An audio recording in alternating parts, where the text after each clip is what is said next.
పెద్దలు, అన్ని సంఘాల వాళ్ళ ప్రతినిధులు, అధ్యక్షులు ఈ సమావేశాన్ని నిజంగా ఎంతో అభినందనీయంగా ముందుకు తీసుకెళ్తున్నందుకు ఎవరైతే ఆర్గనైజ్ ఉన్నారో వాళ్ళందరూ కూడా పేరు పేరున నమస్కారాలు తెలియజేస్తూ, ముందుగా మనం నిర్వహించబోయే 13వ తారీఖు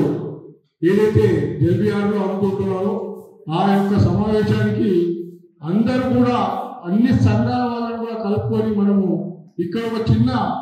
మినీ గర్జన మన జనాలు కనపడేటట్లు మనం చేసుకోవాలని చెప్పేసి ఈ సభాముఖంగా పెద్దలందరూ కూడా విజ్ఞప్తి చేస్తున్నా. ఈ విషయంలో అన్ని సంఘాల వాళ్ళు కూడా కలిసి ముందుకు రావాలని చెప్పేసి అందరినీ కలుపుకొని సిద్ధంగా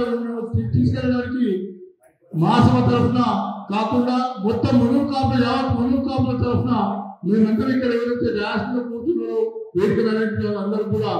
మరోసారి ధన్యవాదాలు తెలియజేసుకుంటూ, ఈ రాబోయే గర్జనలో ఇప్పటి వరకు జరిగిన కొన్ని మునుగు కాపులకు జరిగిన అన్యాయం ఏదైతే ఉందో వాటినన్నింటినీ కూడా మనము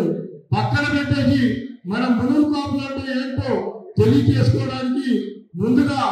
42% ఇప్పుడు మొన్న రీసెంట్ గా ఏదైతే బీసీలకు 42% ఇస్తామని చెప్పిన ప్రభుత్వం వాళ్ళు ఇక్కడ బిల్లు పాస్ చేసి సెంట్రల్ గవర్నమెంట్ కి పంపడం జరిగింది. ఆ బిల్లు కూడా సెంట్రల్ గవర్నమెంట్ ఆమోదించాలని చెప్పేసి, అదేవిధంగా మన ఫైనాన్స్ కార్పొరేషన్ ఏదైతే ఉన్నదో దానికి వెంటనే చైర్మన్ ని ప్రకటిస్తూ